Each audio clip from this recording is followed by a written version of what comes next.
ದೇವ್ರೆ, ಬಡತನದಲ್ಲಿ ಹುಟ್ಟಿ ನೊಂದು ಬೆಂದು ಸಾಕಾಗಿದೆ ತಂದೆ. ಬಡವರನ್ನ ನರಕದ ಕೋಪಕ್ಕೆ ತಳ್ಳಿ ನಿನಗೆ ನೋಡೋದು ಅಂದರೆ ತುಂಬ ಸಂತೋಷನಾ ಭಗವಂತ. ಬೇಡ ತಂದೆ, ಬೇಡ. ಹುಡ್ತಾನೆ ತಾಯಿ ತಂದೆನ ಕಳ್ಕೊಂಡೆ. ಆದರೆ ಈಗ ಇರೋ ಒಬ್ಬ ಅಣ್ಣ ನನ್ನ ಬಾಳನ್ನ ಬಂಗಾರ ಮಾಡಬೇಕು ಅಂತ ಪಾಪ ತುಂಬ ಪ್ರಯತ್ನ ಪಡ್ತಾ ಇದ್ದಾನೆ. ಹಾಗೇನೆ ಹಗಲು ರಾತ್ರಿ ಎಂಡೆ ಫ್ಯಾಕ್ಟ್ರಿನಲ್ಲಿ ಕೂಲಿ ಕೆಲಸ ಮಾಡಿ ನನ್ನನ್ನು ಸಾಕ್ತಾ ಇದ್ದಾನೆ. ಸಾಕು ತಂದೆ, ಸಾಕು. ನನ್ನನ್ನು ಬೇರೆಯವ್ರ ಮನೇಲಿ ಕೆಲಸ ಮಾಡೋದು ನನಗಿಷ್ಟ ಇಲ್ಲ. ಅವನ ಕಾಲ ಮೇಲೆ ಅವ್ನು ನಿಂತ್ಕೊಳ್ಳೋ ಶಕ್ತಿನ ನೀನು ನನ್ನ ಅಣ್ಣನಿಗೆ ಕೊಡಬೇಕು. ಅಷ್ಟೇ ಸಾಕು ತಂದೆ, ಅಷ್ಟೇ ಸಾಕು.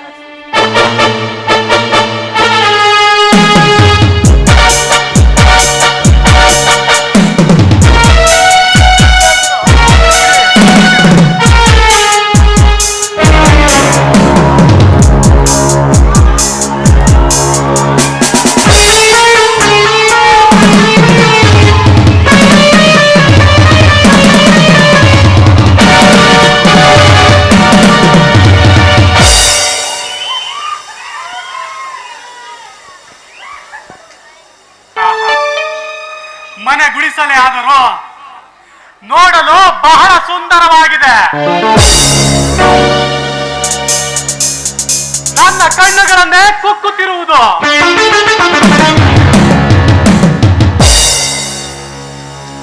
ಇರಲಿ, ಮನೆಯಲ್ಲಿ ಯಾರು ಕಾಣ್ತಿಲ್ವಲ್ಲ? ಆಕಾಶ್, ಆಕಾಶ್,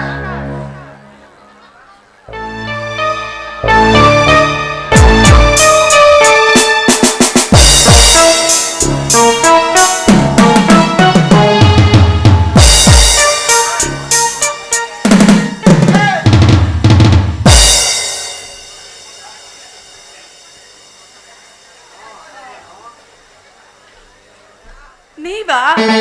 ಬಡವರ ಮನೆಗೆ ಭಾಗ್ಯ ದೇವತೆನೇ ಬಂದಂಗಾಯ್ತು. ಕೂತ್ಕೊಳ್ಳಿ. ಯಾಕೆ ಸರ್ ನನ್ನ ಹಾಗೆ ನೋಡ್ತಾ ಇದ್ದೀರಾ?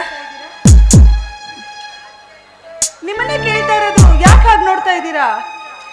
ಸಾರಿ ಲಕ್ಷ್ಮಿ, ಆಕಾಶ್ ನೋಡೋಣ ಅಂತ ಬಂದೆ. ಆಕಾಶ್ ಮನೇಲಿಲ್ವಾ? ಇಲ್ಲ, ಅಣ್ಣ ನಿಮ್ಮನೆ ಹತ್ರನೇ ಬಂದ್ರಲ್ಲ. ಕೆಲ್ಸಕ್ಕೆ ಹೋಗ್ತೀನಿ ಅಂತ ಬೆಳಗ್ಗೆನೆ ಹೋದ್ರು. ನಮ್ಮ ಅಣ್ಣನೇ ಇಷ್ಟು ದಾರಿಲಿ ಹೋಗ್ಬೇಕಾದ್ರೆ ಯಾರಾದ್ರೂ ಸಿಕ್ಕಿದ್ರೆ ಸಾಕು, ಮಾತಾಡ್ತಾ ಒಟ ಅಂತ ಅಲ್ಲೇ ನಿಂತ್ಕೊಬಿಡ್ತಾನೆ. ಹೋಗ್ಲಿ ಬಿಡಿ, ಒಂದು 5 ನಿಮಿಷ ಲೇಟ್ ಆಗತ್ತಷ್ಟೇ, ಬರ್ಬೋದು. ಕೂತ್ಕೊಳ್ಳಿ, ನಾನು ನಿಮ್ಗೆ ಹೋಗಿ ಕಾಫಿ ಮಾಡ್ಕೊಂಡು ಬರ್ತೀನಿ. ಕೂತ್ಕೊಳ್ಳಿ ಅಣ್ಣ. ಆಗ್ಲಿ ಲಕ್ಷ್ಮಿ.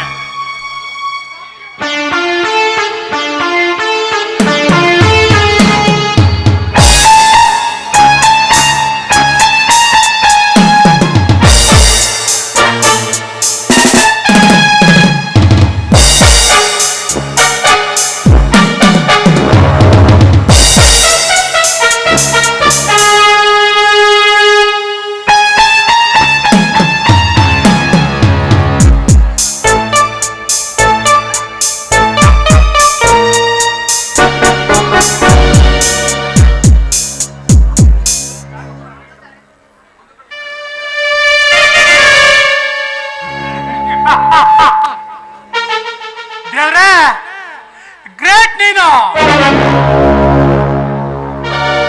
ಅನಿರೀಕ್ಷಿತ ಬೇಟೆಗೆ ಮನ ತೃಪ್ತಿಪಡಿಸುವ ಬೇಟೆ.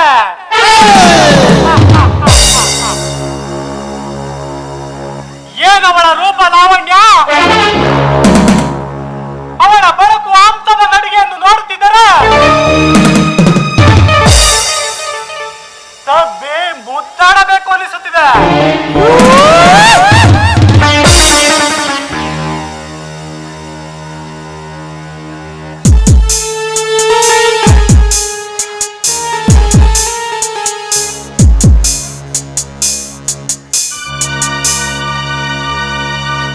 ಆ ಬ್ರಹ್ಮ ತುಂಬಾ ಬಿಡುವು ಮಾಡಿಕೊಂಡು ಅವಳ ಅಂಗಾಂಗಗಳನ್ನ ಸೃಷ್ಟಿ ಮಾಡಿದಂತಿದೆ.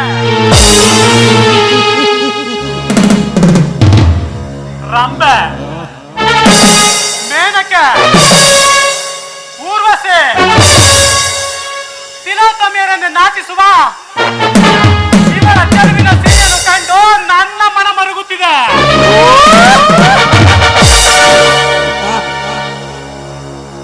ಹೇಗಾದರೂ ಮಾಡಿ ಇಂದು ಇವಳನ್ನು ನನ್ನವಳನ್ನಾಗಿ ಮಾಡಿಕೊಳ್ಳಲೇಬೇಕು.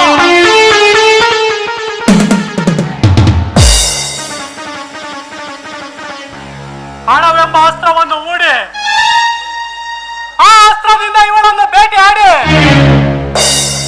ನನ್ನ ತೋಟಕೆಯಲ್ಲಿ ಬಂಧಿಸಿ ಸ್ವರ್ಗ ಸುಖ ಪಡೆಯಲೇಬೇಕು.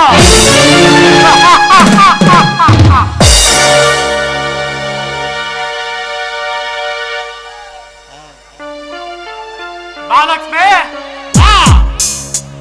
ನಾನು ನಿನ್ನ ಪ್ರೀತಿಯ ದಾಸನಾಗಿರುವೆ. ನೀ ನನ್ನ ಹೃದಯದ ದೇವತೆ.